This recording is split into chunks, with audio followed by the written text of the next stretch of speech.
y cada vez que lo estudio me doy cuenta de lo poco que sé del mismo tema. Inicialmente comencé como clínico, bueno, 7 años, alrededor de 7 años en Clínica Indisa, donde como grupo estábamos con un gran interés en la debilidad adquirida en UCI. Probablemente fuimos de los primeros en Chile en promover de alguna manera la evaluación de muscular en los pacientes lo más temprano posible. Luego eh, estuve 5 años en clínica alemana también como clínico, donde ya había partido con interés en investigación. Y ahora actualmente estoy por lo menos voy a estar 4 años en la Universidad de Kentucky haciendo este programa de doctorado. Tengo a Kirby Meyer como advisor y como parte del comité de advisor está Selina Parry de Australia también y Esther Dupont, quien es fisióloga y directora del programa. Y al mismo tiempo sigo participando, como decía el doctor Javier, como profesor adjunto en el Magíster en Terapia Física y Rehabilitación, el MAQui de la Universidad del Desarrollo, en donde sigo de alguna manera con conexiones con Chile.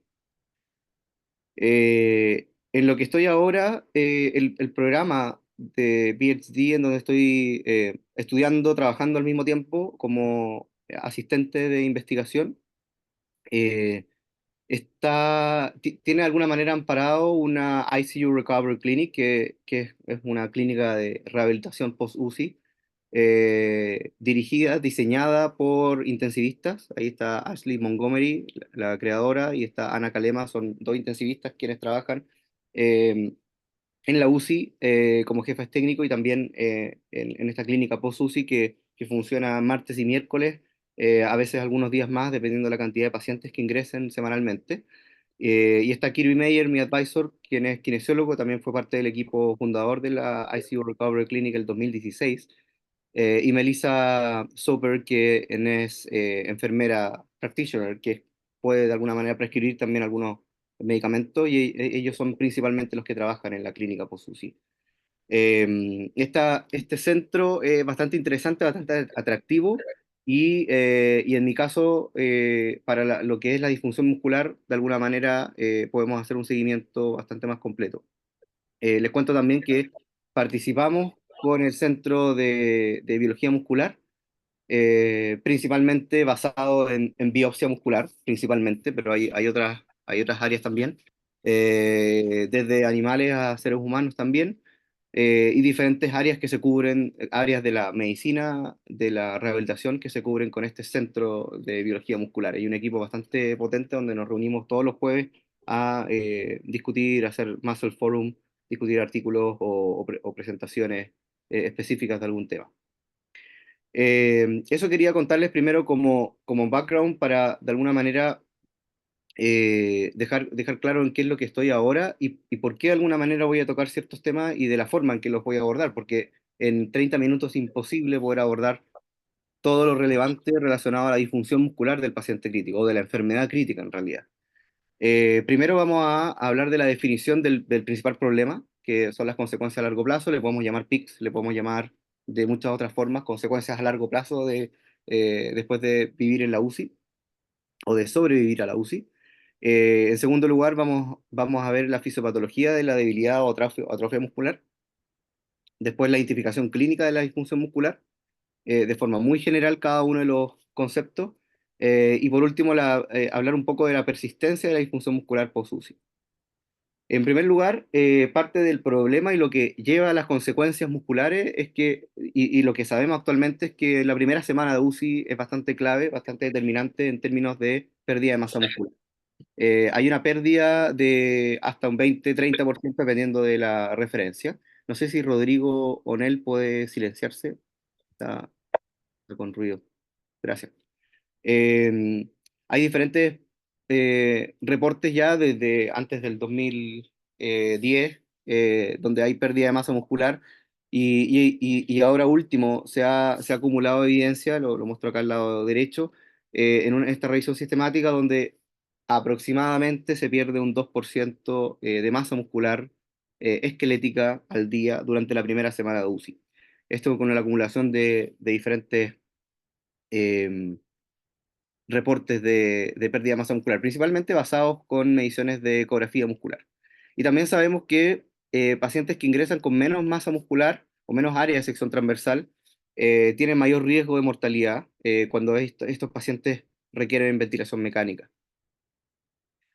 Desde otro punto de vista, no desde el punto de vista de ecografía muscular, sino que desde estudios de prevalencia de un día o de una semana, los Point Prevalence Studies, donde de alguna manera se hace un mapeo habitualmente por país, eh, de cuál es el nivel de movilidad de los pacientes ese día.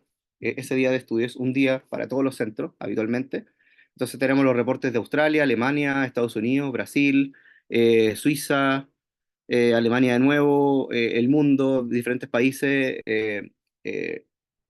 eh, Inglaterra, Israel. Y ahí cuando vemos la acumulación de movilidad, vemos que los pacientes con ventilación mecánica, solamente el 16% sale de la cama. ¿Ya? Esta definición, de alguna manera, o sea, realizan una actividad mayor o igual a sentarse al borde de la cama. Solamente el 16% de esos pacientes llegan a ese nivel funcional de alguna manera. Y cuando no son ventilados, esto llega al 59%, dando un total aproximado del 33%. Eh, por lo tanto, hay disfunción muscular, hay pérdida de masa muscular rápida la primera semana, pero también en términos de rehabilitación, de intervención, en lo que estamos ahora en el mundo es que solamente un 16% eh, logra salir de la cama cuando están con ventilación mecánica. Eh, no solamente estudios de prevalencia, sino que también estudios de actigrafía nos han mostrado elementos similares.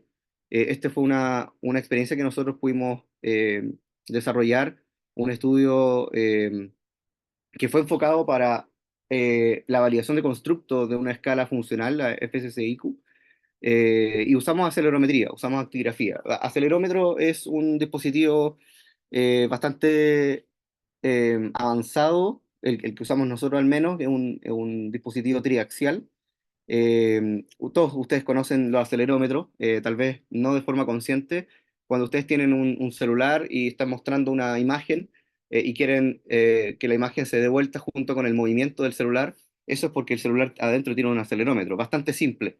Pero hay acelerómetros un poco más complejos que se pueden instalar como forma de reloj, que fue lo que nosotros hicimos, lo pusimos en el tobillo de los pacientes durante toda la estancia en UCI, de 30 pacientes que recibieron ventilación mecánica, y ese acelerómetro midió continuamente la cantidad de movimiento que iba acumulando el paciente por cada 5 segundos, cada hora, cada día, cada semana, cada mes, cuando los pacientes recibieron ventilación mecánica y UCI por más de un mes. Y de estos 30 pacientes, el porcentaje de inactividad, que significa inactividad cuando el acelerómetro no detectó ningún tipo de movimiento, ya sea movimiento terapéutico, movimiento no terapéutico, como cambios de posición o simplemente movimientos de la cama, cuando no detectó ningún movimiento fue el 97% del tiempo. ¿Ya? O sea, solamente un 3,4 correspondió a actividad. Esto considerando desde el ingreso de la UCI hasta el egreso de la UCI. Y estos datos son consistentes con otros países que han medido de forma similar, con acelerómetros similares, la cantidad de movimiento. Entonces, nuevamente estamos enmarcando el problema de la poca movilidad que tienen los pacientes actualmente, la pérdida de masa muscular, y las consecuencias a largo plazo son el PICS, el síndrome post-cuidado intensivo, eh, que fue definido el 2000, podríamos decir 2009, pero fue publicado por primera vez el 2012, porque el 2011 se desarrolló una conferencia donde ya estaba preestablecido de alguna manera el concepto, pero se hizo esta conferencia de algunos investigadores bastante conocidos por el área, pero también con pacientes. Y se definió este concepto, este PICS como trastorno mental físico cognitivo, abordando las tres áreas, para el sobreviviente y para el familiar del sobreviviente, la salud mental. Eh, los outcomes que se definieron en ese momento fueron dentro del dominio mental, depresión, ansiedad y estrés postraumático. En los pulmonares, espirometría, neuromiopatía, de la UCI y test de marcha de 6 minutos cuando es más funcional, por ejemplo, actividades de la vida diaria, todo esto dentro del componente físico. Y el componente cognitivo, delirio, función ejecutiva, memoria, hay algunos tests bastante usados para evaluar este tipo de problemas.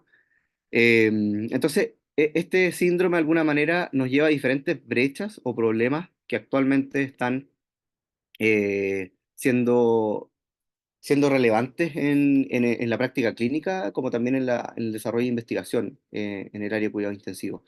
Hay muchos reportes sobre el PICS a nivel de diferentes países, de diferentes centros, y el porcentaje de pacientes que adquieren PICS después de la UCI es variable, muy variable, pero acá les muestro uno en lo que hicimos en el IMPACT, que alrededor del 60% de los sobrevivientes de UCI tienen al menos una deficiencia física, mental o cognitiva. 6 meses post-UCI, que fue el punto de tiempo hasta donde nosotros medimos en el IMPACT, que fue un estudio de 7 centros en Chile. Alrededor de un tercio de los sobrevivientes previamente empleados vuelven a trabajar a los 12 meses post-UCI. También sabemos que alrededor del 50% de los sobrevivientes y reingresan a los 12 meses post-hospitalización, y esto tiene una relevancia también, no solamente para rehabilitación, sino que como salud pública. O sea, estamos hablando de pacientes que sobreviven, pero que reingresan y generan un gasto, de alguna manera, no solamente para ellos, sino que también para el sistema de salud. Y por último, pero no menos importante, es la resiliencia y también autocompasión que tienen algunos pacientes y también la familia. Eh, ¿A qué se refiere la autocompasión? Este concepto de sentir, sobreviví, estoy bien. En la UCI todo el rato los clínicos me decían, tú eres genial, sobreviviste, estuviste súper grave, hoy ahora tienes una segunda vida. Y los pacientes de alguna manera y los familiares sienten que, chuta, me están dando una segunda oportunidad, por lo tanto mis secuelas porque son pacientes que tienen secuelas, comúnmente, y sobre todo si incluimos a los pacientes críticos crónicos, son pacientes que asumen sus secuelas como parte de su segunda vida y no consultan, cuando no hay centros post-UCI, como en Chile, no consultan eh, para poder rehabilitar ciertas secuelas físicas, cognitivas y mentales que sí pueden ser abordadas. Entonces hay un número no menor de pacientes que no reciben cuidados de salud después de sobrevivir a la UCI y después de la hospitalización, ¿ya? Ahora, hay dificultades con el seguimiento y que fueron dificultades que nosotros también tuvimos. La capacidad de retención de pacientes en el seguimiento, por ejemplo, acá se muestra una acumulación, este fue un scoping review publicado por el grupo de Dale Needham, del Johns Hopkins, que publicaron en Respiratory Care la cantidad de pacientes que se logran retener durante el seguimiento de pacientes post-UCI. Acá están los puntos de tiempo de 3 meses, 6 meses, 12 meses, 24 meses, dependiendo de la cantidad de estudios que están acá y la cantidad de sujetos, pero alrededor del 32-100% de los pacientes se logran retener. O sea, hay estudios donde se logra retener un 100%, pero hay otros que solamente un 32%. ¿Qué nos pasó a nosotros? En el Impact, que fue publicado en noviembre del año pasado, pero lo realizamos hace harto tiempo, fue el 2020, fue el primer año de pandemia prácticamente. Por 6 meses nosotros reclutamos pacientes, logrando reclutar en 7 centros, 3 privados y 4 públicos, más de 200 camas. Fue bastante complejo en tiempos de pandemia. No sé si se acuerdan, al principio de 2020 habían muchas limitaciones, mucho desconocimiento, que eso generaba más limitaciones en términos de evaluaciones presenciales, evaluaciones físicas.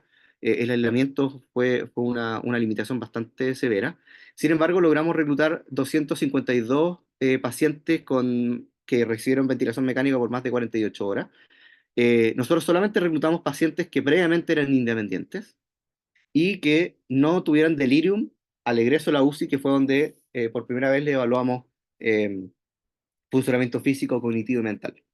Y alrededor del 92% al egreso a la UCI tenía o sea, casi el 100% de los pacientes tenía alguna deficiencia mental, física, cognitiva.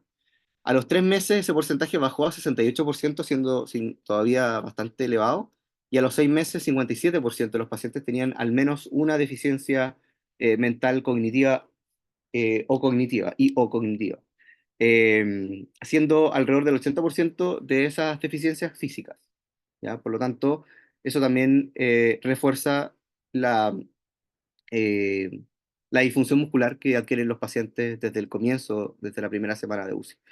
En resumen, como hallazgo en este estudio de Impact, para terminar con lo que es PICS, fue el primer estudio multicéntrico de seguimiento post-UCI en Chile. Al menos un problema físico, mental o cognitivo tenían el 57% de los pacientes a los 6 meses. No hubo diferencias según presencia COVID, no COVID, y tampoco diferencias según ocupación de camas, que fue otro de los elementos que nosotros consideramos. Ahora, es bastante complejo poder entender la trayectoria de la recuperación y también de la rehabilitación, porque no es lineal, ¿ok? Eh, Imaginemos un paciente que adquiere enfermedad crítica y obviamente su nivel de funcionamiento de lo que está acá en el eje X y acá en el eje Y, perdón, en el eje Y y en el eje X tenemos tiempo. Un paciente que adquiere enfermedad crítica obviamente baja su nivel de funcionamiento de forma aguda y la recuperación es variable, sabemos que es variable. Si tenemos una buena recuperación, habitualmente esto es lo que pasa, hay recuperación, pero llega un plató.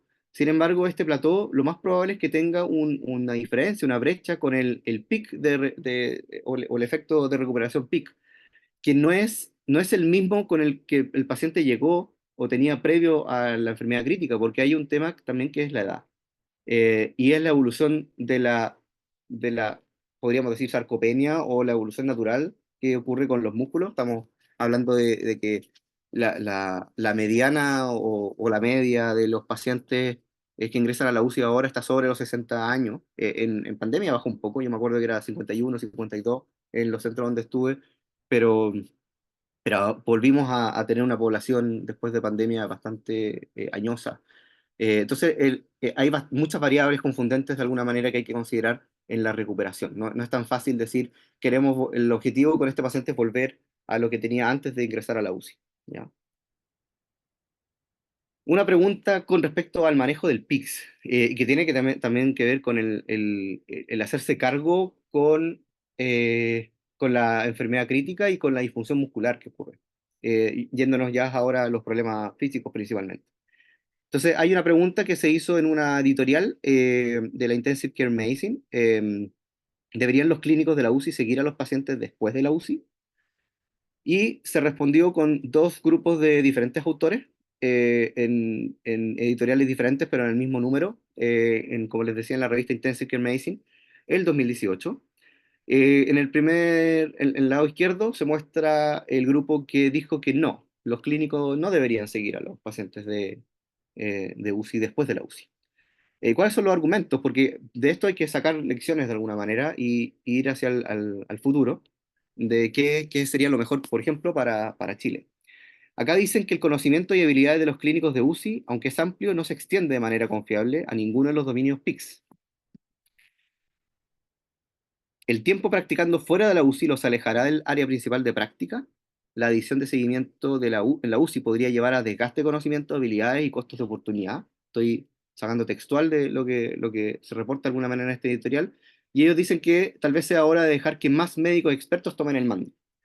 ¿Cuál es la propuesta? Los clínicos de UCI deberían identificar y clasificar en la UCI a los pacientes de alto riesgo beneficiarios para el seguimiento post-UCI.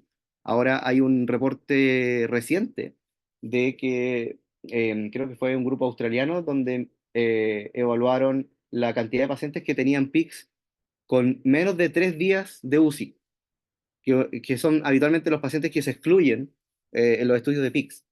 Eh, y alrededor del 80% tenía algún tipo de secuela relacionada al PICS, solamente con haber estado 3 días en UCI. Por lo tanto, ¿cuáles son los pacientes de riesgo? De alguna manera, ellos lo circunscriben en el paciente ya sea con pocas o ninguna comorbilidad o múltiples comorbilidades, pero que de alguna manera tienen una pérdida funcional, pero que esa pérdida funcional no tiene que ver con una cercanía a la muerte o discapacidad totalmente severa, donde son pacientes que probablemente no habría que perder tanta energía en enfocarse en abordar el PICS en una clínica post-UCI. Probablemente se requieran otros cuidados de salud más enfocados con el fin de vida.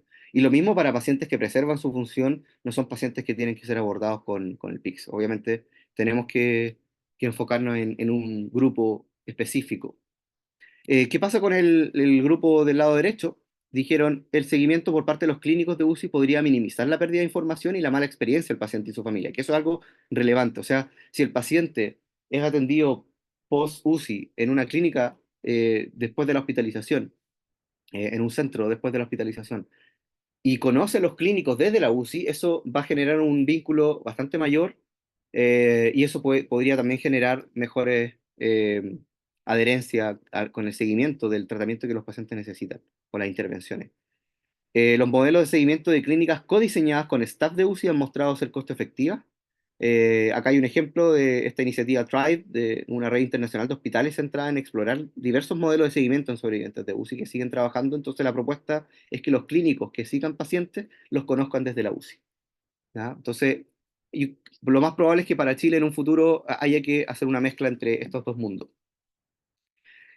Ahora, seguimos con el problema, debilidad adquirida en la UCI, que es el concepto actual de lo que antiguamente se hablaba de neuropatía del paciente crítico, miopatía del paciente crítico, que es bastante complejo incluso cuando uno trata de interpretar biopsias musculares o electromiografía, que serían entre comillas los gold standard para poder identificar si el problema es más miopático o neuropático. Pero actualmente el abordaje o la evaluación clínica entrega bastante información, es subjetiva, pero entrega información que es útil para la toma de decisiones. Eh, en términos de definición y fisiopatología de la debilidad adquirida en UCI, nos vamos a enfocar solamente en musculatura esquelética voluntaria, no tenemos mucha relación con los músculos involuntarios en este caso, o musculatura cardíaca, que tiene obviamente biología diferente. Un poco de recordatorio, los principales miofilamentos, miosina, actina y titina, que entre comillas es bastante nueva, antes se conocía como la conectina, ¿verdad? Pero esta titina, que es la proteína, ahora sabemos que es la proteína más grande del cuerpo humano que se conoce, y hay diferentes isoformas también. Ahora, el tipo de fibras musculares habitualmente se define por el tipo de fibra, o sea, el tipo de miosina, ¿ya? Cuando hablamos de estos tres tipos de proteínas, esto es principalmente es lo básico, estamos hablando de una estructura que se llama sarcómero, cuando se ponen en paralelo, estamos hablando de miofibrilla, y cuando diferentes miofibrillas se ponen en paralelo estamos hablando de fibra, perdón, antes era en serie. Cuando, la fibra muscular, ya unida por la desmina, que también se puede ver con las biopsias musculares. Eh, Cuando hablamos de acumulación de varias fibras musculares, estamos hablando de fascículos, y cuando juntamos varios fascículos tenemos el músculo. Eso de forma muy, muy simplista es la estructura del músculo, pero no quiero dejar de nombrar la importancia también que tiene la titina. Eh, no está tan estudiada en cuidado intensivo, pero siendo la proteína más grande y la proteína que le da estructura y arquitectura al músculo, es una proteína bastante relevante en las primeros días de UCI. Eh, Probablemente se pierde bastante titina. Hay algunos reportes, probablemente más adelante les voy a contar algo de eso, con titina urinaria. No sé si es tan eficiente la forma que se está midiendo, pero por lo menos hay un interés con respecto a la titina, y que podría ser bastante útil con respecto a la electroestimulación y a la movilización pasiva en pacientes que todavía no son capaces de hacer movimiento activo, donde son bastante más relevantes la actina y la miosina. Los primeros reportes de enfermedad crítica no son nuevos, 1910 por Olser en la era preantibiótico, pérdida rápida de carne en sepsis y falla multiorgánica, eso era como se definía. En 1977, relación entre pacientes críticos y pérdida de masa muscular. Y la definición actual, como les decía, es bastante clínica, es una debilidad simétrica bilateral de extremidades adquirida en UCI, sin causa conocida, excepto por la enfermedad crítica. O sea, de alguna manera estamos asumiendo que la enfermedad es la enfermedad crítica y la consecuencia en este caso es la debilidad.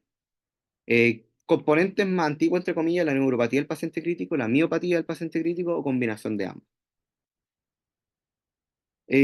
También definición de la atrofia muscular, es simplemente disminución de la masa muscular. Bueno, no es simplemente porque hay muchos otros elementos que ocurren, pero de forma simple es la pérdida de masa muscular, ya sea de la cantidad o la calidad, y esto puede ser por desuso, por enfermedad, por envejecimiento, por desnutrición, o todas juntas como en el paciente crítico. Que eso es lo complejo de evaluar en, en pacientes críticos. Y no es simple de alguna manera las vías de control del tamaño de la fibra muscular. Las vías que conducen hacia síntesis proteica y degradación proteica para controlar de alguna manera el tamaño muscular es bastante complejo, pero de forma bastante simple, habitualmente uno, bueno, uno puede nombrar vías principales como la AKT-mTOR, que se conoce bastante. Ahora, pero es complejo porque habitualmente se piensa que cuando estamos teniendo un paciente que está perdiendo masa muscular, uno cree que solamente las vías de síntesis proteica disminuyeron, se apagaron, y las vías de degradación están a full. Y en realidad lo que ocurre cuando hay atrofia es que si bien disminuye la síntesis proteica, pero lo que ocurre es que aumenta más la degradación proteica que lo que disminuye la síntesis proteica. Entonces, en atrofia muscular también hay síntesis de proteína. Entonces, cuando uno va a ir Ah, a... esa eterna, súper interesante. Me eh, tienes Ana, eso, muchas gracias. Eh, Cuando uno va a evaluar específicamente algunos elementos, algunas vías de síntesis proteica, uno encuentra que en la atrofia hay síntesis proteica y uno podría confundirse y decir, chuta, este paciente no está en atrofia, pero en realidad sí lo está. Lo que pasa es que se pierde el balance entre el catabolismo y el anabolismo. Lo mismo pasa con la hipertrofia. Uno pensaría que solamente hay síntesis proteica, aumenta la síntesis proteica. Sí, aumenta, pero también hay degradación proteica, que es un poquito menor, pero hay degradación proteica. ¿Y qué consecuencias hay? Por ejemplo, en pacientes con sepsis, disfunción mitocondrial, estrés oxidativo, alteración de la microcirculación, isquemia del nervio, canelopatía de la bomba sodio potasio, principalmente hay injuria microvascular, isquemia del nervio, necrosis, de alguna manera. Hay bastantes consecuencias que se están estudiando todavía. Ya les voy a contar un poco de eso. No solamente musculatura esquelética periférica, también es musculatura diafragmática. Este fue un reporte del 2008 publicado en la New England Journal of Medicine hace ya casi 20 años. Primeros reportes de rápida pérdida de masa muscular diafragmática en pacientes con ventilación controlada, con solamente 18 a 69 horas de ventilación mecánica y completo reposo diafragmático, o sea, de alguna manera bloqueo muscular, incrementó la proteólisis, ya disminución del área de sección transversal del diafragma, como se ve acá en el paciente crítico con ventilación mecánica, y al lado derecho el paciente que preserva de alguna manera su tamaño muscular, paciente control, o sea, persona control. Hay marcada atrofia de la miofibrilia del diafragma y principalmente hay pérdida, hay pérdida bastante equitativa, por lo menos en este reporte, de eh, tanto de fibras tipo 1 como fibras tipo 2 del diafragma. Eh, Hay el control del tamaño de la fibra muscular o la pérdida o la difusión muscular de alguna manera y la pérdida de masa muscular está de alguna manera bastante relacionada con algunos factores de riesgo que aparecen acá, fármaco, ventilación mecánica, inflamación sistémica o sepsis, diálisis, la misma enfermedad renal, falla orgánica múltiple, y por otro lado, lo que intentamos nosotros con rehabilitación, movilidad temprana y soporte nutricional es volver a recuperar el tamaño y la calidad del músculo. En Chile, los reportes de debilidad adquirida en UCI, por lo menos en lo que yo he estado involucrado, puedo decir que entre el 2015 y 2016 medimos a 80 pacientes al despertar y al egreso con MRC SAMSCORE, y cuando fue menor a 48% definimos debilidad adquirida en UCI, que es lo que habitualmente se usa. Es una escala subjetiva, pero que nos entrega información rápida en menos de 5 minutos, y el 54% de los pacientes tuvieron debilidad adquirida en UCI bajo esta definición, y alrededor de un cuarto de los pacientes tuvieron debilidad al egreso de la UCI. Luego, el 2018-2019, reclutamos 30 pacientes para otro estudio con otro objetivo. El 37% tenía debilidad adquirida en UCI al despertar y el 20% al egreso de la UCI. Y en pandemia, en el impact que medimos al egreso de la UCI, ese fue el primer punto de tiempo, el 33% tenía debilidad adquirida en UCI. Esto es para que ustedes sepan que en el mundo los reportes o la prevalencia de debilidad adquirida en UCI es bastante amplia. Se dice que oscila entre un 20 y un 80% de los pacientes, pero eso depende de un montón de variables. Depende de la tabla uno del paciente, o sea, las características basales del paciente, como también depende de las prácticas del centro, depende de cuándo se midió, de cómo se midió, etcétera.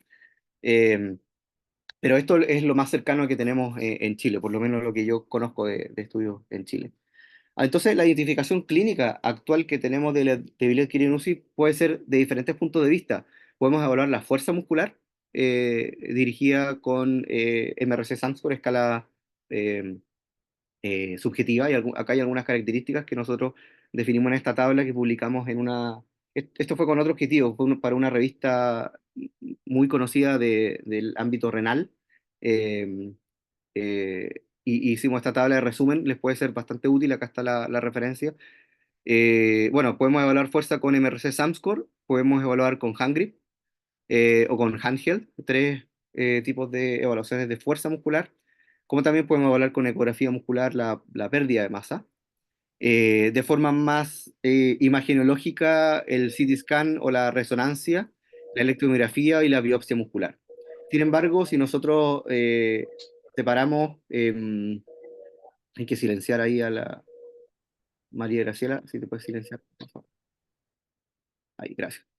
La evaluación clínica es distinto de alguna manera a la evaluación que podemos hacer en laboratorio y imagenología. Habitualmente estas evaluaciones son más clínicas, se realizan en la clínica, y estas evaluaciones son más relacionadas o realizadas en investigación.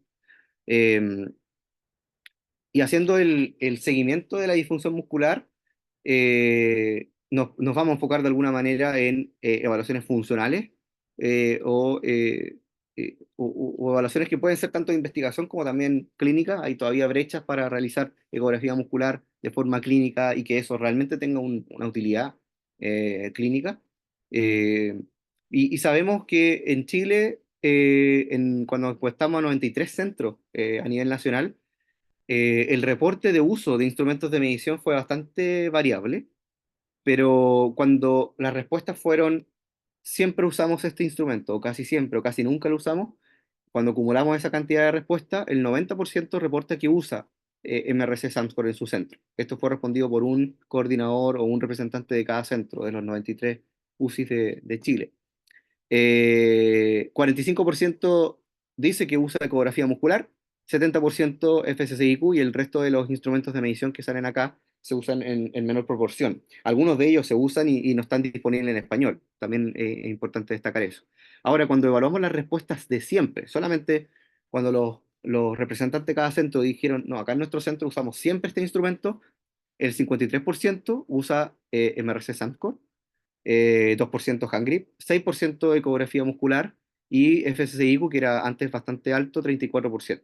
Por lo tanto, todavía hay una brecha importante y hay algunos centros que no tienen incorporado la evaluación eh, muscular y funcional del paciente crítico en sus unidades. El MRC Samscore es bastante simple, los kinesiólogos lo conocemos bastante bien y otros estamentos también, por lo menos la interpretación va de 0 a 60 puntos, evaluando musculatura extremidad superior, extremidad inferior, proximal, distal, dando una puntuación de 0 a 5 puntos, donde 0 es sin contracción visible e impalpable y 5 es fuerza normal.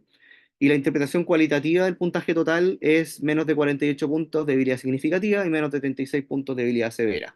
¿Ya? Esto es solamente una referencia, no es la realidad real.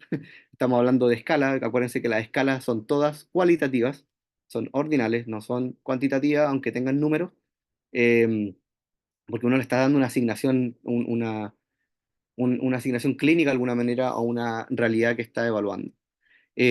Ahora, de alguna manera, igual nos puede entregar información importante. Por ejemplo, este paciente tiene 32 puntos, o sea, podríamos decir que tienen debilidad severa. Y este paciente también tiene debilidad severa. Sin embargo, acá tenemos un paciente con una debilidad más distal, podríamos decir más neuropático que miopático, entre comillas, y este paciente tiene una debilidad más proximal. O sea, podría ser un paciente con prevalencia de mayor debilidad debido a miopatía. que este es el paciente que habitualmente cuesta más sacar del ventilador mecánico, no tiene control de tronco al borde de la cama, es el paciente que con este puntaje, tal vez este paciente del lado izquierdo lo podemos sentar al sillón y dejarlos una hora y va a estar bien, pero este otro paciente se lo va a estar comiendo la gravedad porque no tiene músculos posturales eficientes con la debilidad que muestra a nivel proximal. Entonces, uno puede tomar de alguna manera ciertas decisiones rápidas con este instrumento de evaluación que es bastante simple. Ahora, cuando subimos de fuerza a movilidad, donde juntamos diferentes funciones a evaluar, hay instrumentos bastante conocidos y que estos son cuatro instrumentos que tienen clinimetría bastante robusta, clinimetría en términos de confiabilidad, validez. Habitualmente, bueno, nosotros hicimos la validación de FSDICO, entonces tenemos más experiencia en eso, pero hay otros instrumentos que son bastante atractivos y relevantes que se los muestro acá. Nos vamos a entrar en detalle en cada uno de ellos. La FSDIQ es una escala que evalúa movilidad específicamente, dando un puntaje de 0 a 7, donde 0 es que el paciente es totalmente débil para completar o intentar una actividad y 7 es que es totalmente independiente. Junto con el autor correspondiente a la escala, de los diseñadores en el Johns Hopkins de esta escala, nosotros nos contactamos con él. Era una escala ya diseñada para pacientes críticos, un instrumento válido y confiable y que actualmente, no solamente en español, logramos traducir y medir sus propiedades clinimétricas, sino que también está en otros idiomas, eh, turco, coreano, japonés, y se viene en italiano y en chino. En italiano para los románticos y en chino para los que quieran leerla en chino. El proyecto de nosotros incluyó la traducción y adaptación transcultural de la escala, la confiabilidad interobservador y la validez de constructo, y este proceso también está disponible en otros idiomas y está disponible para otros instrumentos que son también igual de robustos, incluso más robustos que FSIQ, que ustedes pueden elegir en la práctica clínica. ¿Qué nos entregan estos instrumentos funcionales? Por ejemplo, la FSIQ que va de 0 a 35 puntos, el puntaje total, 35 es un paciente con movilidad completa o independiente, con más de 19 puntos al egreso de la UCI es bastante determinante en la predicción que el paciente no va a requerir rehabilitación post-hospitalización. Entonces uno también puede anticipar, predecir algunos elementos que van a ocurrir a futuro. Sin embargo, para evaluaciones funcionales se requiere la cooperación del paciente, idealmente libre de delirium. Acá está la ecografía muscular, donde podemos medir grosor muscular, área de sección transversal y ecointensidad. Esos son los elementos que podemos evaluar. Hemos obtenido como grupo y también con Selina y con Kirby de buena a excelente confiabilidad después de entrenamiento de profesionales del área de cuidados críticos con ICC sobre 0,8. Entonces, bastante buenos reportes, y la ecografía muscular en pacientes que tienen alteración de la conciencia, tienen delirium severo y no son cooperadores, podríamos, entre comillas, esto es solamente una propuesta que no está basada en evidencia, en muy alta evidencia, pero en base a la experiencia también de este grupo de expertos, Formenti está acá entre medio, Selina Parry también, la pérdida de un 20% del grosor, la pérdida de un 10% del área de sección transversal, la pérdida el aumento de más de 8% de la ecointensidad y la pérdida del ángulo peniforme de un 5% o menos, esto incluye una probabilidad de debilidad adquirida en UCI. ¿Ya? Clínicamente también podría ser útil para anticipar electroestimulación, para anticipar fast cycling o simplemente cycling, para anticipar de alguna manera intervenciones nutritivas que pueden ser bastante útiles para el paciente que todavía está. Sabemos que probablemente tiene debilidad adquirida en UCI, pero todavía no despierta y le queda mucho para despertar por la severidad de la enfermedad, por decir un ejemplo. En eso también hemos estado trabajando acá en la Universidad de Kentucky junto con el Centro de Biología Muscular y dirigido por Kirby Meyer principalmente y Yuan Wen, quien es uno de los desarrolladores de este Mio Vision. El Mio Vision es un software que se creó acá en la Universidad de Kentucky hace muchos años para analizar automáticamente diferentes parámetros con biopsias musculares. Entonces tienen la biopsia muscular y este software analiza la proporción de fibras tipo 1, tipo 2 o otras fibras en otros tipos de fibras, también no solamente en humanos, también en animales. Puede medir una cantidad infinita de parámetros de la biopsia muscular de forma automática. O sea, varias biopsias musculares también las puede medir de forma simultánea. Inteligencia artificial nuevamente y es bastante confiable y válido. Ahora, Estamos haciendo el MioVision para imágenes ecográficas ahora. Estamos todavía en desarrollo, en el proceso de validación. Hemos obtenido eh, resultados de, al menos con regresiones y con mediciones de relación, de confiabilidad bastante buenos con respecto a la evaluación manual de expertos. Entonces, todavía no está listo, pero estamos pudiendo medir de forma automática en menos de 30 segundos más de 500 imágenes musculares, imágenes formales del ecógrafo, de cuádriceps y tibial anterior. Tanto grosor, área de sección transversal y ecointensidad son los parámetros que estamos midiendo. Entonces, ustedes, por ejemplo, acá tienen una imagen de un paciente crítico, aquí ustedes pueden ver el contorno del recto femoral, ¿verdad?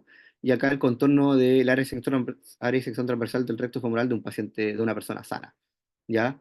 El software analiza automáticamente, ya detecta este número que aparece en diferentes marcas de ecógrafo, la profundidad que se usó, y ajusta automáticamente los otros parámetros para poder reconstruir con inteligencia artificial de forma automática lo que está viendo y las diferentes estructuras con diferentes colores.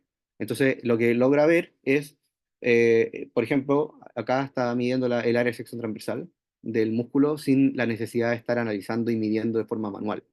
Hay desventajas de medir, hay ventajas y desventajas de medir manual. Habitualmente lo que se está haciendo en investigación no es poner el ecógrafo y medir ahí mismo, porque eso implica mucho tiempo para el paciente cuando estamos hablando de muchas mediciones o muchas imágenes que se requieren, imágenes musculares.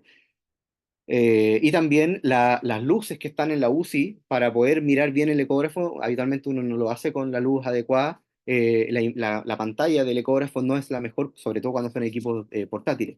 Entonces, cuando uno exporta la imagen y la puede analizar de forma manual en el computador, con ImageJ, por ejemplo, que fue lo que nosotros hicimos, es bastante ventajoso. Y si lo hace un software de forma automática, mejor. Entonces, estamos en el desarrollo para poder eh, identificar esa medición. Otro instrumento que es nuevo, pero que no lo conozco de cerca, un grupo japonés que lidera Nobuto Nakanashi, que también lidera el proyecto de atrofia cero, atrofia muscular cero. Lo que hicieron fue medir orina, o sea, titina urinaria, esta proteína larga que yo les decía que es parte de mantener la arquitectura muscular, y lo midieron en pacientes con debilidad diafragmática, con debilidad de UCI. Todavía es solamente una experiencia, un reporte, pero sí, cuando uno mide la acumulación de titina en los primeros días, ve que hay una diferencia en los pacientes que no tuvieron debilidad adquirida y los pacientes que tuvieron debilidad adquirida.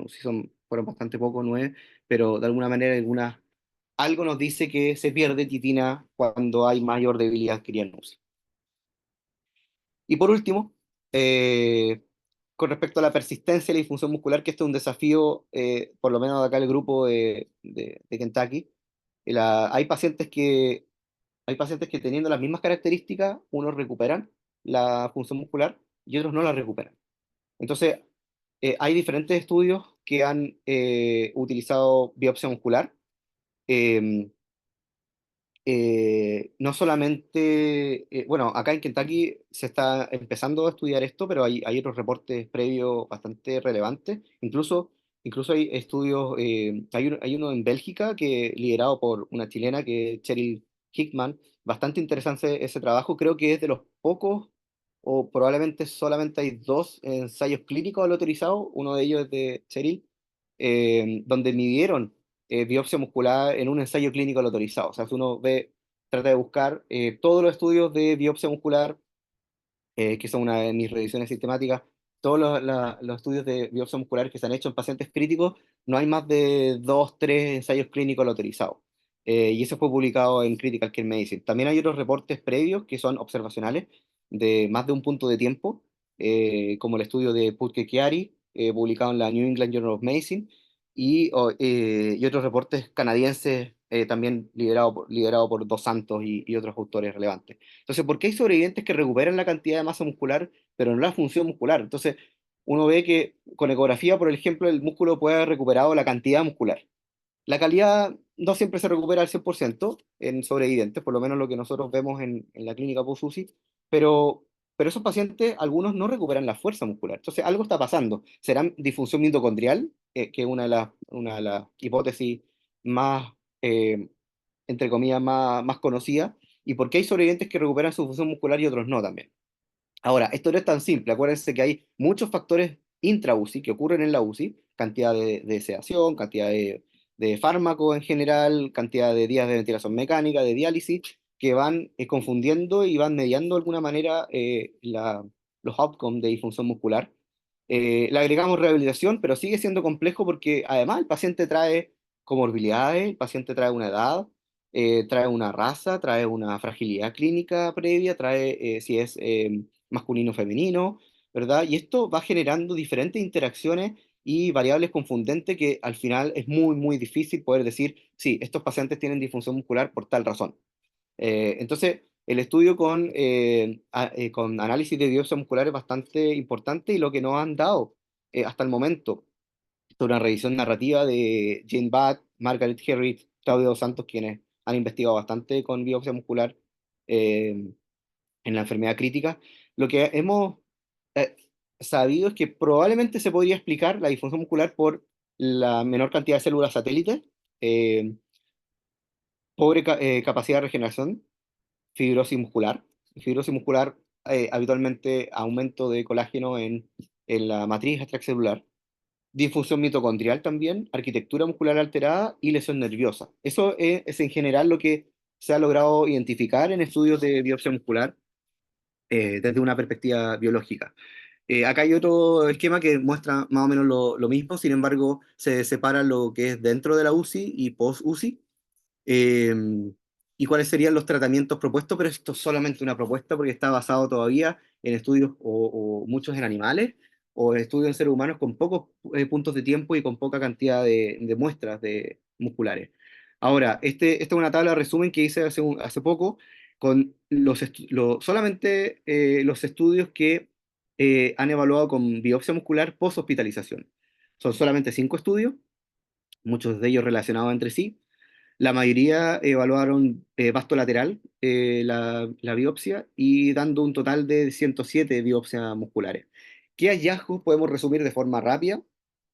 Problemas en la reparación y remodelación muscular anormal, que sería, entre comillas, las explicaciones más cercanas a la disfunción muscular persistente, dado por menos células satélites, de regulación transcripcional, alteración del ARN, que eso está en estudio, es bastante relevante, y con las biopsias musculares uno es capaz de poder evaluar cuáles son los problemas de desregulación transcripcional y aumento de colágeno en la matriz extracelular, que es bastante relevante, lo que nos da muchas veces como consecuencia fibrosis muscular. Entonces, en resumen, si queremos dejar todo en un concepto de esta clase o de esta presentación, es ICU Weakness. Esto es un juego de palabras, week de semana, dado por debilidad muscular en la primera semana UCI. Creo que eso es clave, y para eso tenemos que identificar bien los componentes del PICS, que es la consecuencia, los instrumentos que nos permiten evaluar tempranamente, ya sean pacientes cooperadores y no cooperadores, de la primera semana de UCI, y luego la rehabilitación los desafíos que hay en términos de la disfunción muscular. Eso les quería contar hoy, así que muchas gracias por su atención.